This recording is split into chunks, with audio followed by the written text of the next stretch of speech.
Hello. चलिए नमस्कार साथियों, स्वागत है आपका हमारे YouTube channel be good classes में। जैसा कि अपन इलेक्ट्रिशियन थ्योरी के डेली क्वेश्चंस कर रहे हैं और क्वेश्चंस वो कर रहे हैं जो कि पिछले एग्जामों में पूछे जा चुके हैं। इनसे आपको यह नॉलेज मिलेगा कि किस तरीके के एग्ज़ाम में क्वेश्चंस पूछे जाते हैं। और आपको थ्योरेटिकल अगर आपको आता है तो आपको सबसे ज़्यादा फोकस क्वेश्चंस पर ही करना चाहिए, क्योंकि क्वेश्चंस की प्रैक्टिस ही आपका काम बना सकती हैं। तो रेगुलर आप क्वेश्चंस पढ़ते रहिए, हर एक क्वेश्चंस को आप समझिए, उसका आंसर पहले आप दीजिए, उसके बाद उसका आंसर देखिए।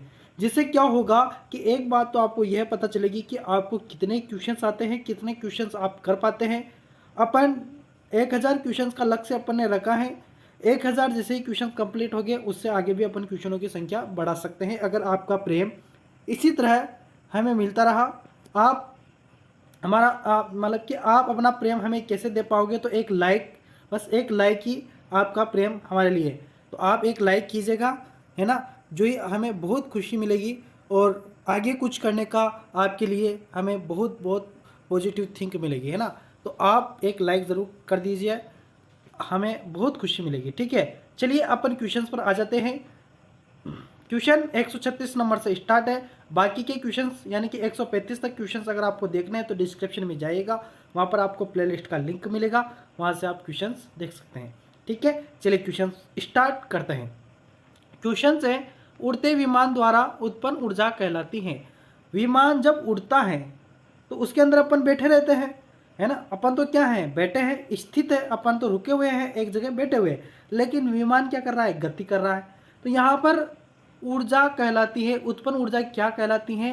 तो विमान उड़ रहा है तो एक तो गतिज ऊर्जा हो गई, और एक अपन बैठे हुए हैं तो स्थितिज ऊर्जा हो गई। तो दोनों प्रकार की ऊर्जाएं होती हैं, तो गतिज ऊर्जा भी होगी और स्थितिज ऊर्जा भी होगी, जो कि यहाँ पर ई ऑप्शन को कंप्लीट सही करेगा।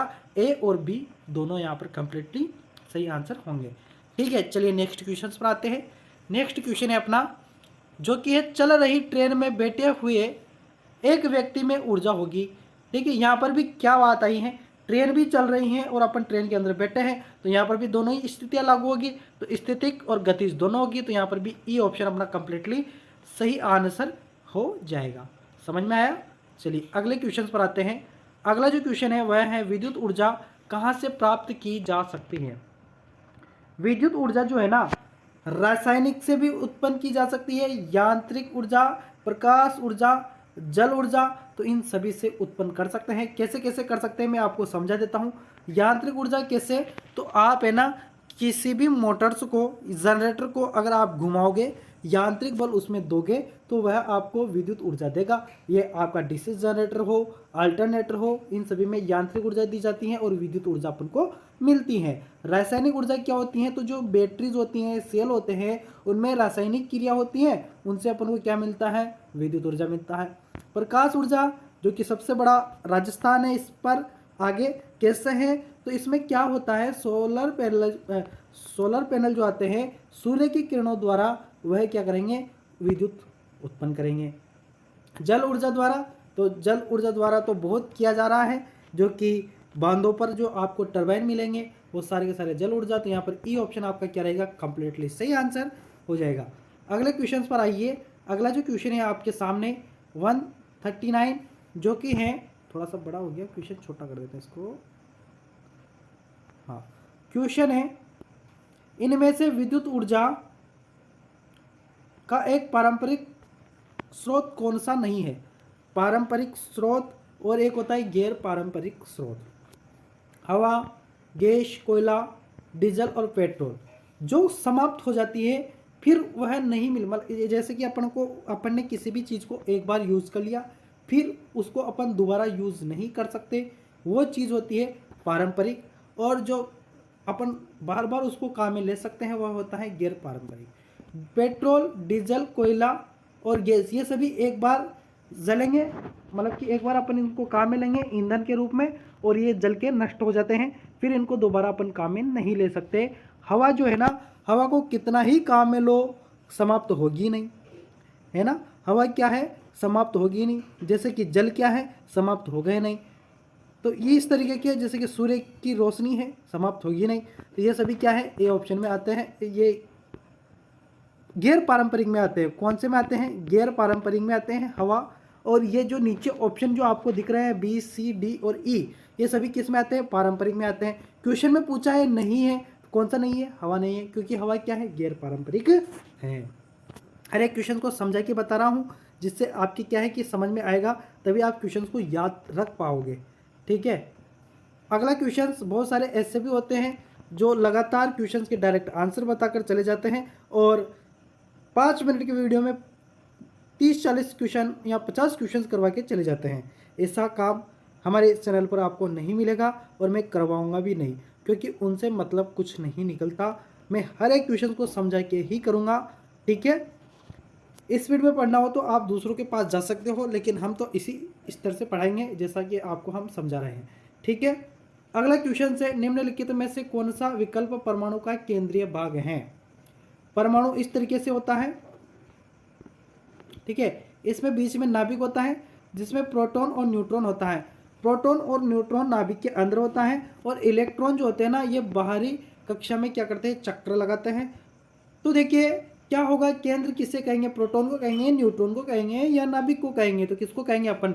नाभिक को केंद्रीय भाग कहेंगे। और इसी के अंदर क्या होता है? प्रोटॉन और न्यूट्रॉन होता है।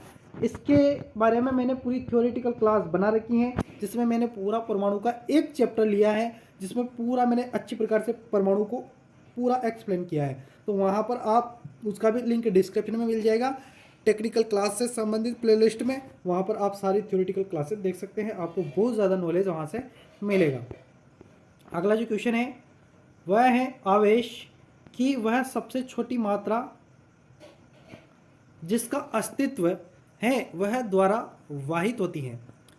देखिए, आवेश की वह सबसे छोटी मात्रा जिसका अस्तित्व है वह द्वारा वाहित होता है परमाणु द्वारा, न्यूट्रॉन द्वारा, इलेक्ट्रॉन द्वारा या इलेक्ट्रॉन और प्रोटॉन के समुच्चय। तो यहाँ पर जो है ना, धारा पूछी हो, आवेश पूछा हो, ये सभी के सभी इलेक्ट्रॉन गति करते हैं, तब यह क्या होते हैं? गति करते हैं। तो यहाँ पर सी ऑप्शन कंप्लीटली सही आंसर होगा। ये सभी इलेक्ट्रॉन पर डिपेंड होते हैं। ठीक है। अगले क्वेश्चन पर आते हैं। देखिए आपके सामने 142 क्वेश्चन। इलेक्ट्रॉन के बारे में निम्नलिखित में से कौन सा कथन गलत है? इलेक्ट्रॉन के बारे में यहाँ पर कथन दिए हैं, जो कि इनमें से कौन सा गलत है? यह सभी परमाणुओं का एक मूल घटक है। तो सभी परमाणुओं का यह एक मूल घटक है। मूल घटक कौन कौन से हैं परमाणु के? तो न्यूट्रॉन, प्रोटॉन और इलेक्ट्रॉन है, तो यह भी आएगा उसमें। ठीक है।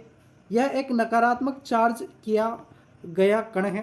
तो इलेक्ट्रॉन जो होता है उस पर ऋणात्मक चार्ज होता है, जिसको इंग्लिश में नेगेटिव कहते हैं, और यहाँ पर शुद्ध हिंदी दिए हैं जो कि नकारात्मक दिया है, तो नकारात्मक चार्ज होता है। ठीक है, ये भी सही है। गलत पूछा है तो गलत ढूंढना है अपन को। इलेक्ट्रॉन का द्रव्यमान न्यूट्रॉन के द्रव्यमान के बराबर होता है। तो इलेक्ट्रॉन का जो द्रव्यमान होता है वह न्यूट्रॉन के द्रव्यमान के क्या बराबर होता है? चलिए इस पर अपन चर्चा करेंगे आगे। इसके पहले अपन ये पढ़ लेते हैं। यह कैथोड किरणों का एक घटक है।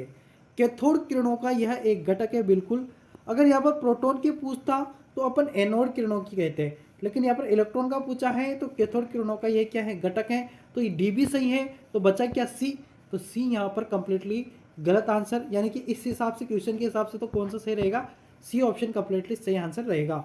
ठीक है। अगर आपको क्वेश्चन आता भी नहीं है ना, तो जितना आता है उनको पकड़िए, उसके बाद में आपका आंसर यहाँ पर निकल के आ जाएगा। ठीक है, आपका आंसर निकल के आ जाएगा। चलिए अगले क्वेश्चन पर आते हैं।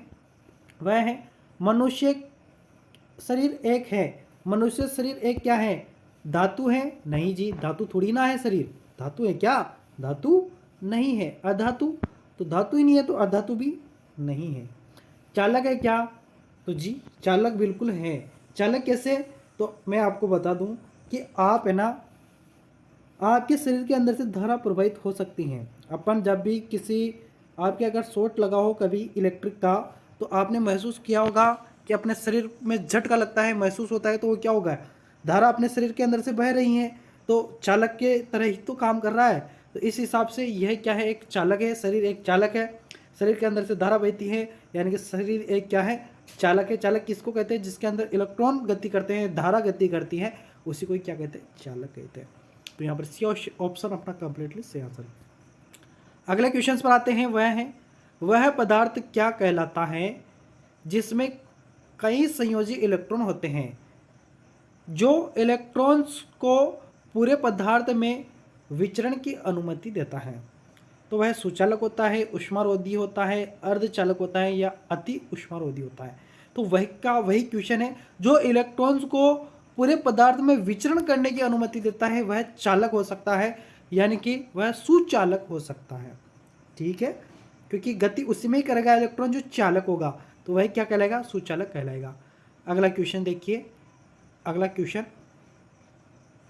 पदार्थ जिसमें बहुत सारे मुक्त इलेक्ट्रॉन होते हैं उन्हें कहते हैं, तो उनको क्या कहते हैं, मुक्त इलेक्ट्रॉन। अपन जैसे कि 1, 2 और 3 मुक्त इलेक्ट्रॉन किस में होते हैं, तो चालक के अंदर होते हैं। तो जो चालक पदार्थ होते हैं जैसे कि तांबा, एल्यूमिनियम, कॉपर, है ना, और चांदी, इन सभी में कितने इलेक्ट्रॉन होते हैं मुक्त, तो 1, 2, 3 यानी कि 3 इलेक्ट्रॉन होते हैं। 1, 2 या 3 हो सकते हैं, 1 हो सकता है, 2 हो सकते हैं या 3 हो सकते हैं। और जो अर्धचालक होते हैं, अर्धचालक पर बात करूं तो अर्धचालक में मुक्त इलेक्ट्रॉन 4 होते हैं और अचालक में कितने होते हैं, तो 8 होते हैं। तो यहाँ पर मुक्त इलेक्ट्रॉन होते हैं उन्हें कहते हैं, तो उन्हें क्या कहते हैं अपन, चालक कहते हैं। क्या कहते हैं, चालक होते हैं। ठीक है, अगले क्वेश्चन पर आते हैं। अगले क्वेश्चन पर जो कि निम्नलिखित कारकों में से कौन कंडक्टर के प्रतिरोध को बदल नहीं सकता। कंडक्टर यानी कि चालक होता है, कंडक्टर का मतलब क्या होता है, चालक होता है। तो निम्नलिखित कारकों में से कौन सा कंडक्टर के प्रतिरोध को बदल नहीं सकता, तो लंबाई, द्रव्य, वोल्टेज और तापमान। तो देखिए यहाँ पर लंबाई अगर आप बढ़ाओगे तो कंडक्टर का प्रतिरोध बढ़ेगा, है ना, और द्रव्य का मतलब नमी अगर आप बढ़ाओगे तो भी चालक का प्रतिरोध कम होगा, यानी कि ये भी प्रभाव डालेगा। वोल्टेज का कोई रोल नहीं होता, ठीक है। और तापमान, तो तापमान बढ़ेगा तो प्रतिरोध बढ़ सकता है, या अर्धचालक हो तो तापमान के कारण प्रतिरोध घट सकता है। तो इस तरीके से होता है, लेकिन वोल्टेज का कोई प्रभाव नहीं पड़ेगा। वोल्टेज आप जितना दोगे वो तो धारा के जितना होगा उतना ही अप्लाई होगा, ठीक है। तो यहाँ पर वोल्टेज का कोई भी रोल नहीं होता प्रतिरोध को कम ज़्यादा करने के लिए। चलिए अगले क्वेश्चन पर आते हैं। अगला क्वेश्चन से निम्नलिखित में से चालक के उदाहरण हैं। तो चालक जिसमें धारा बहती है तो कौन कौन सा, चांदी है, बिल्कुल है, तांबा भी है, लेकिन पीवीसी नहीं है। पीवीसी क्या है, पॉलीविनाइल क्लोराइड है, फुल फॉर्म इसकी याद रख लेना। और पॉलीविनाइल क्लोराइड जो है तो वह क्या है, अचालक है। अभ्रक भी क्या है, अचालक है। तंतु काज क्या है, तो तंतु काज भी क्या होता है, अचालक होता है।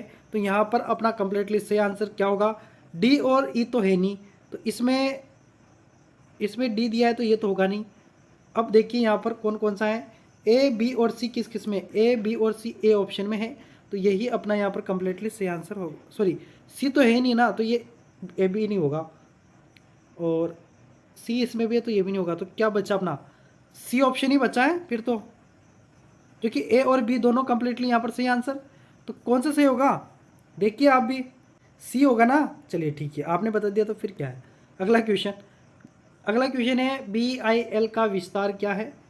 तो BIL का जो विस्तार होता है बेसिक इंसुलेशन लेवल होता है, ठीक है, ध्यान रखना, बेसिक इंसुलेशन लेवल इसका आंसर होगा। इसको तो आपको याद ही रखना है, इसमें कोई समझाने वाली बात नहीं है। अगला जो क्वेश्चन है, 4 संयोजी इलेक्ट्रॉनों से कम परमाणु क्या होते हैं। तो अभी मैंने कुछ समय पहले बताया था, अगर 4 इलेक्ट्रॉन है, 4 संयोजी इलेक्ट्रॉन है, तो वह क्या कहलाएगा, अर्धचालक कहलाएगा। क्या कहलाएगा, अर्धचालक कहलाएगा, ठीक है। अगला क्वेश्चन है जो कि है, यदि एक परमाणु के संयोजी इलेक्ट्रॉनों की संख्या 4 से कम है तो पदार्थ क्या कहलाता है। मैंने बताया था आपको अभी, 4 वाला तो अर्धचालक कहलाएगा, 8 वाला अचालक कहलाएगा। तो देखिए कुचालक ही अचालक होता है, अर्धचालक तो यहाँ पर होगा नहीं, क्योंकि 4 तो नहीं है, 4 से तो कम ही है। 4 होता तो अर्धचालक से होता, ठीक है। बाह्य अर्धचालक तो ये भी नहीं होगा। बचा क्या, ए ऑप्शन वही कंप्लीटली सही आंसर होगा। 1, 2 और 3 यानी कि 4 से कम 1, 2 या 3 किस में होते हैं, सब सुचालक में होते हैं, ठीक है। तो अपने 150 क्वेश्चंस कंप्लीट हो चुके हैं। अब अपन इससे आगे वाले 15 क्वेश्चंस कल वाले वीडियो में करेंगे। चैनल को सब्सक्राइब नहीं किया तो चैनल को सब्सक्राइब कर लेना, क्योंकि डेली क्लास आपको इसी चैनल पर मिलती रहेगी। 8 बजे के आसपास आपको ये क्लास मिल जाएगी, है ना। क्योंकि फिक्स टाइम तो मैं नहीं बता सकता, क्योंकि किसी कार्यवश वीडियो लेट हो जाए तो थोड़ी सी दिक्कत हो सकती है, इसलिए आपको 8 से आसपास आपको वीडियो मिल जाएगा, ठीक है।